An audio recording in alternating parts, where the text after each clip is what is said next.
Okay, so there were two purposes I asked you to do that, because while we will discuss lately, there are like two main things. You have to be a good communicator, so you have to deliver your message very, very clearly.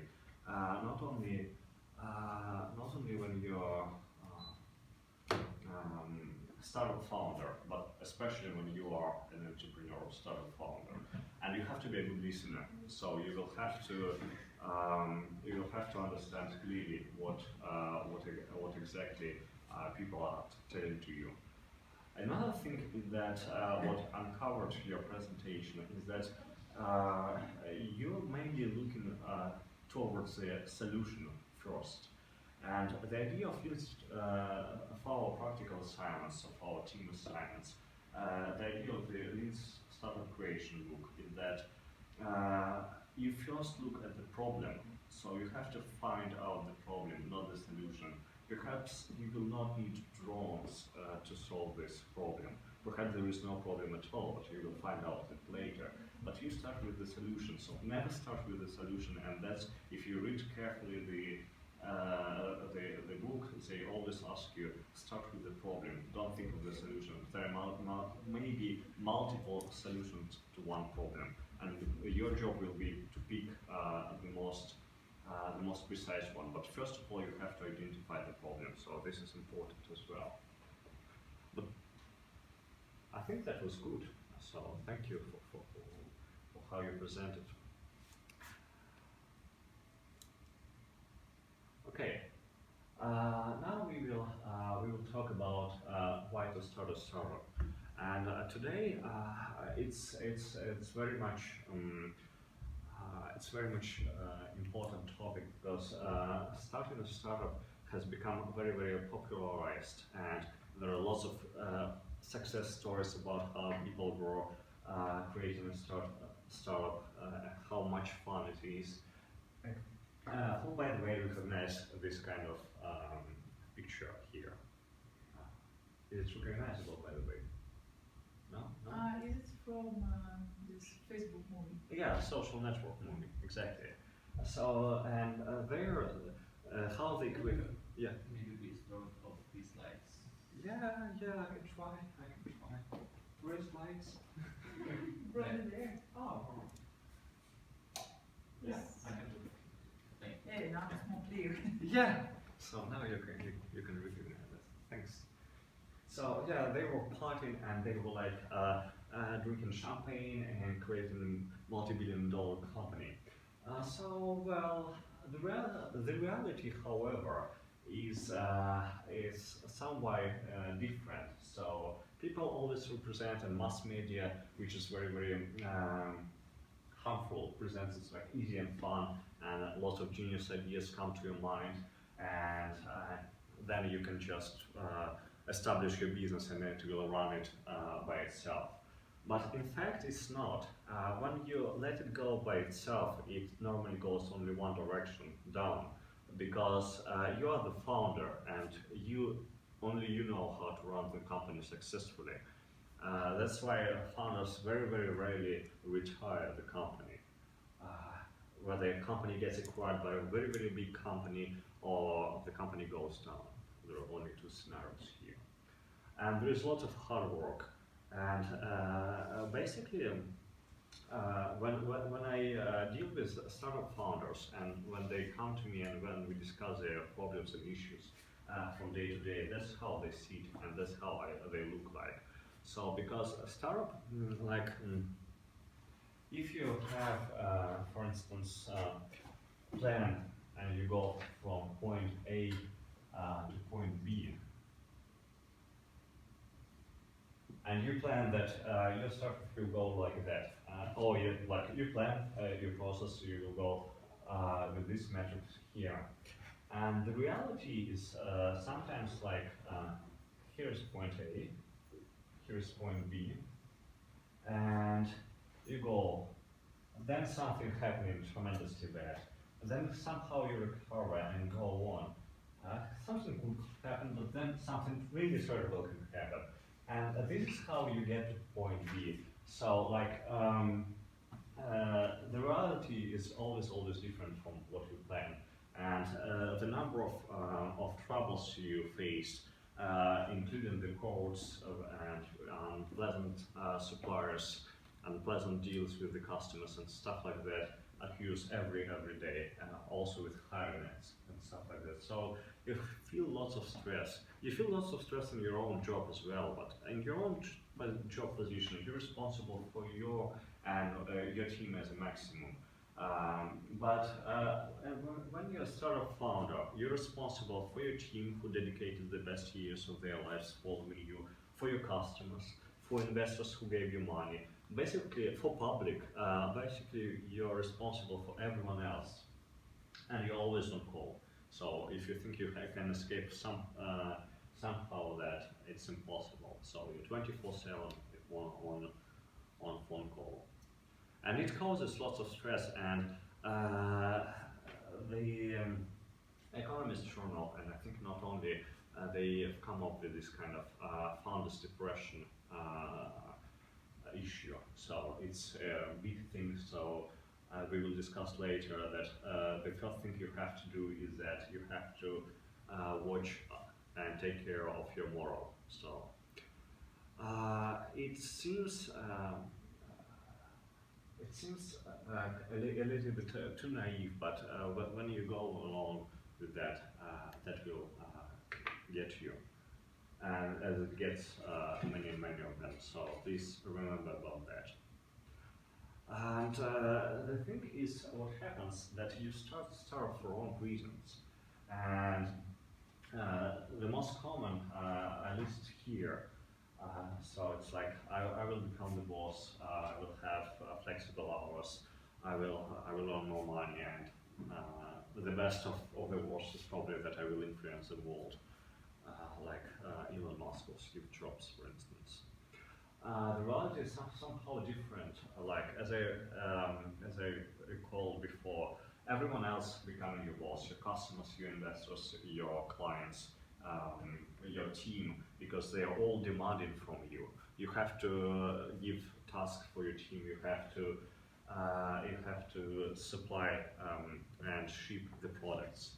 So, and you have to report to your investors on daily or weekly basis how you spend the money they gave you. And for the more influence, you always lack of the infrastructure, because that's why startups trying to get deals with the big companies, because these companies already have infrastructure, but you as a very small team, a very small startup, you don't have that. And about more money, who can tell that why it's not true? Because we have to put all this money to move forward. You cannot spend the money you got now. Exactly. So it's you will have to live with a very minimum wages of money, and you can earn much more in the corporation, especially in the early years. Why is that? Because in a startup you're a role model. You have to, if you spend lots of money, why your team should not? So you will, if you spend lots of money, your startup will go down very fast. Okay, true reasons and assignment. By the way, before the assignment, and before we're coming to the true reasons, what do you think could be the true reasons why the one should start a startup? Name one, each of you. To make world better. So, like, to influence. No, I mean like to solve the problem, like in the world. It means like to make it a bit better, easier, to save some resources, or recycling, or something like that. Okay, The good. problem that now exists in the world. Good. Okay. You? I think you're like investing a lot of your money and time, so hopefully it will pay off later. You have to do it all together a little bit more later. Okay. Good. Maybe to try yourself to see What's it mean? To try yourself in difficult situations. So you will Like have to challenges. give it attempt to be harsh and maybe bring consequences and get understand how you react to some things that can happen. To test yourself in challenging situations. All right. Good. Thanks. And your like, why would you start a startup if you would, or join a startup? Well, it can pay more in the long end if you are willing to work the hard. Thank you. And yours? Just to have fun. Just to have fun. Good. Like a social network. And probably if you like a naturally leader and you have some idea and you cannot see the same idea is going on and you think like, this is good, probably I have to start to work on this idea because no one do it. Thank you. This is one of the right reasons actually, because the number one which will get you to the success is, well, I cannot not to do that. Otherwise, like there are lots of jobs with the challenging tasks out of the world. There are lots of ways to earn in the short and long runs in the corporate world as well, to become like a finance manager or CTO like of for example some UPM company for instance or the factory. Yeah, love challenges here as well. But you should notice that you love to be a loser because you will be a loser for many times. And we discussed like before the class about Elon Musk. He failed lots and lots of time, very badly. He lost almost all his money he put in SpaceX, and well, you have to be prepared to not just to fulfill the challenges, but if it goes bigger, you will have to prepare to be a loser lots of time. And press like to make lots and lots of unpleasant stuff for someone who claims for something big. Another one, you're the right person to do that, or to do that the most efficient. So, like, you have the technology, you have the idea, or you have the right team to accomplish this kind of and to solve this kind of important problem. So, and here we lead you to the assignment, individual assignment number 2, to write an essay, and you will have to think through why, if you want to, you would like to start a startup. And for those who like question that, you should write why not. So why I should and why should I not. And you will have to, hopefully this class will help you to do that more closely and to have a good idea of why or why not, and what could be the challenges for you. And also, like we think about the startups, also like Elon Musk or Steve Jobs, and we know the happy end story, but we don't know the hundreds, thousands, actually thousands, like unhappy stories. Unhappy stories who fail and lost everything. Exactly. So there are actually, this is a good point, because there are like this kind of fuck up nights where people share the stories where they failed and failed quite badly. So, but this is very much true. So we have to keep in mind that. Okay, so then now we will cover the main mistakes of first startups, and this is probably also very much important. And I always tell it to the startup founders, and these kind of mistakes make both first startup founders and very experienced ones. So I don't know why, but those mistakes are so common in between startups. So it's seen not just by me, but by many people who work in the startups and who has lots of statistics about them, and they found out that those are most common. So first of all, people make product in a secret. So they're afraid of someone stealing their idea, so they don't speak about the problem they're trying to solve. And actually what happens that you don't receive the feedback from the customers, from the potential customers.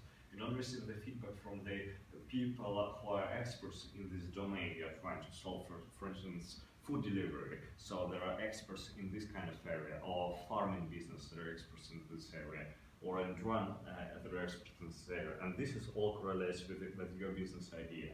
So clothing industry is the same. There are lots of customers who are doing shopping online. So like you have to go outside and ask them whether they have this problem or not. And we will also cover the topic how do you talk to your customers?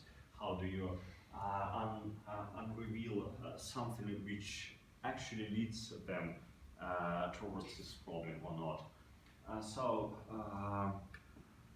Then you think that this is a genius idea and everyone should have that, and you make this kind of excellent design, and then you have this kind of exclusive introduction of your product and your product launch.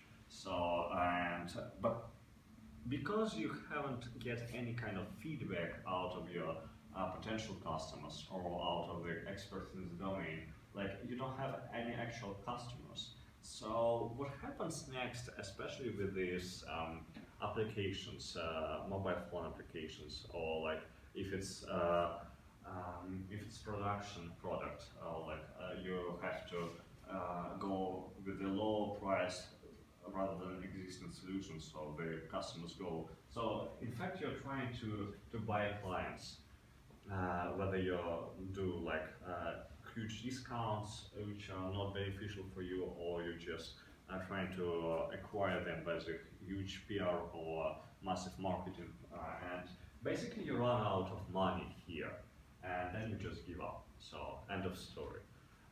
So when you think of any of these steps, make sure that you don't follow this wrong cycle.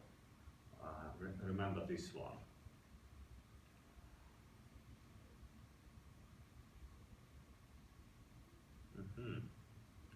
So now let's talk about the something which we can make mistakes in during the product creation with the team and with the execution. So what do you think? What do you think amongst those ones are the most important for you?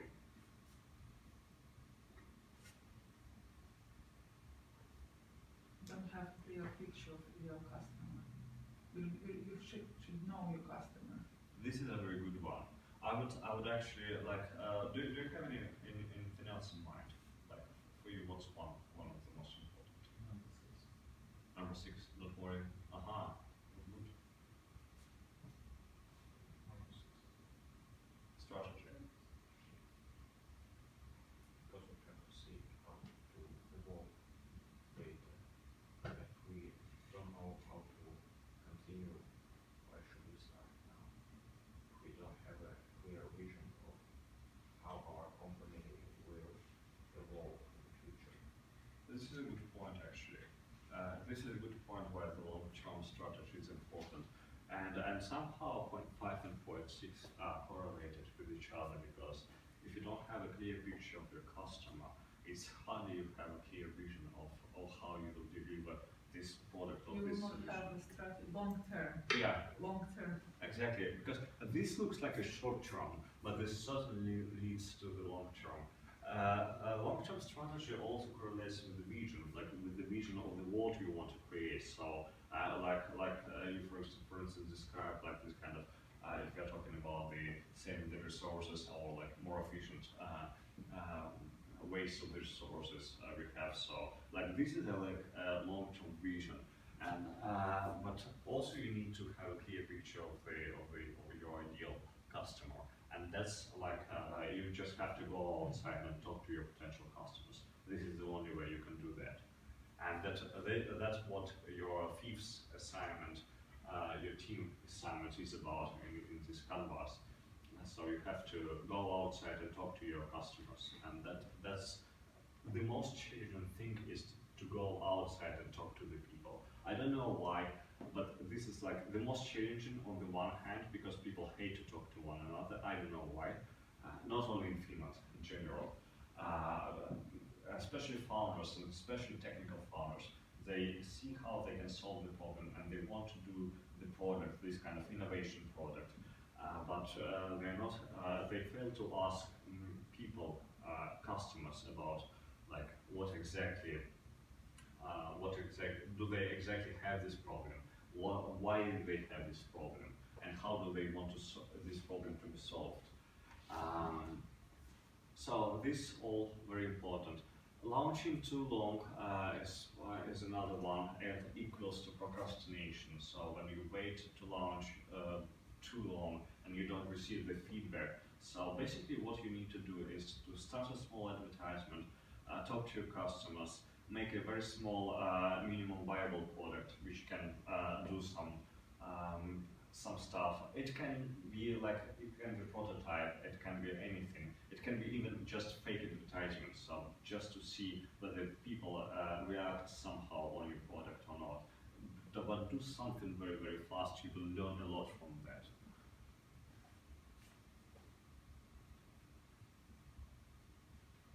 Teams here are also very important. Because of the team and because of the founder teams, many startups fail. I would say 20% of the startups fail because of the founders fights and never recover from that. So pick your founder and your co-founder very, very, very carefully, because it should be the person who actually who you respect and like, and that's something we touched last class about the founder. What else do you think is actually interesting to notice here? Like to last, they are all, like also very important. We have to control, especially on early stage, the business, and you have to worry about the spending, because if you don't worry, you will just waste your money and close the startup. Yeah, so this is like very hard to emphasize how important that is. Like be very, very short on your spendings and very, very efficient on your spendings. To me, actually, second and third are kind of counterintuitive, because no one wants the mediocre team. Like everyone wants the top talents to work with them. But the thing is that some way people fail to hire really good, and no one good at hiring. Even some professional HR are not very good at hiring. And but you as a founder have lots of problems. So the most crucial mistakes you can make is to hire a person very, very early. So don't hire a mediocre person and don't hire too early. Another one is to hire people to do unpleasant work. For instance, you're a technical founder. You want to be working on the innovative solution, or on this innovative product, but you actually don't want to talk to customers. So you hire a salesperson to do that, and this is a whole wrong approach. And who can tell why? Because the selling person cannot deliver the idea properly to peers and cannot give the exact feedback from peers to you. So the communication between the customer and you as a technical founder with peers. You can get wrong message. Yeah. Exactly. This is a very, I will repeat for you guys. So this is exactly because you never should put someone between you and your customer, because otherwise you will get the wrong feedback from the customer to adjust your product. to make this product good for your customers. And you will not be able to deliver your idea very clearly because you are the one who knows exactly the idea, not the person from the outside of your company. So, like this, I think is also very important to understand.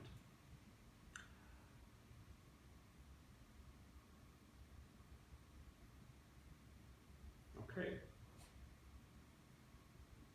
Execution. So execution should be like a little bit closer to you because you've been working on projects and project execution is very close to the startup execution as well. And so you should be easy to tell me like what kind of the most important you think here.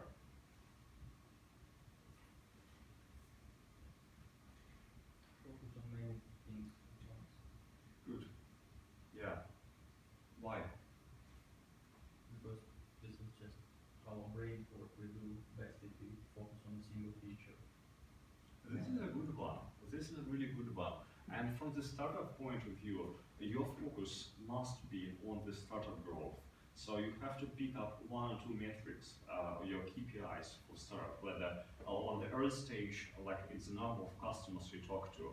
So like if it's B2C, business to customer, to client, so you have to pick like from 10 to 15 customers every day you talk. So to have this kind of feedback loop very tight when you're creating the product. Then on the later stage of the startup, you have to pick the growth rate. So how many new customers you acquire and the retention curve. Retention curve is how many customers stays with you, like how many customers goes back and buy again your product. So you have to focus on just 2 or 3 things maximum every day. And those are your clients and your product. What else?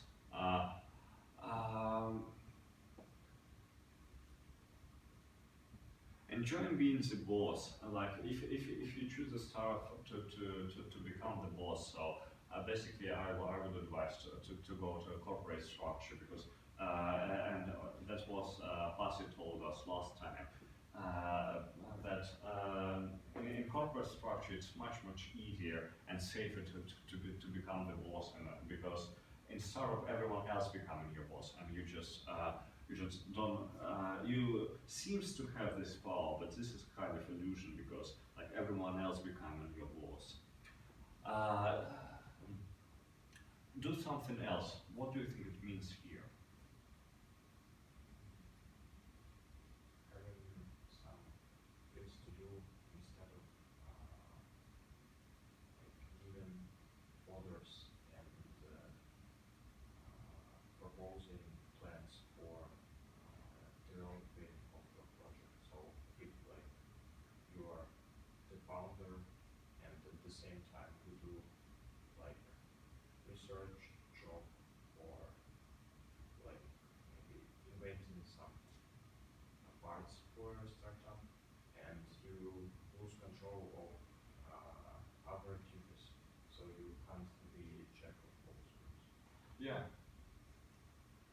This is like from the focus point of view, and as well here what I wanted to actually emphasize is that when you're doing startup, you do startup 24/7. So if you do startup in your university, so you are not becoming a student anymore. Whether you're doing startup or you just or you're being a student. And while you're being students and while you're in the university, I strongly recommend you to not start a startup while you're in the university. First of all, in the university are the best years of your life. You can do lots of things while you're studying in the university.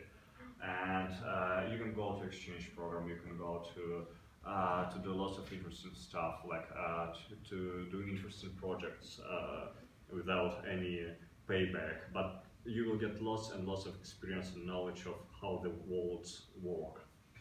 So yeah, probably starting a startup at the university is not the best idea, at least my point of view here. demoralized.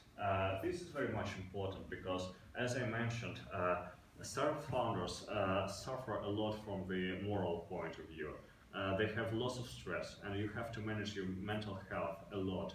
So this is your core responsibility to manage your mental health and physical health as well, because they are very much correlated with each other.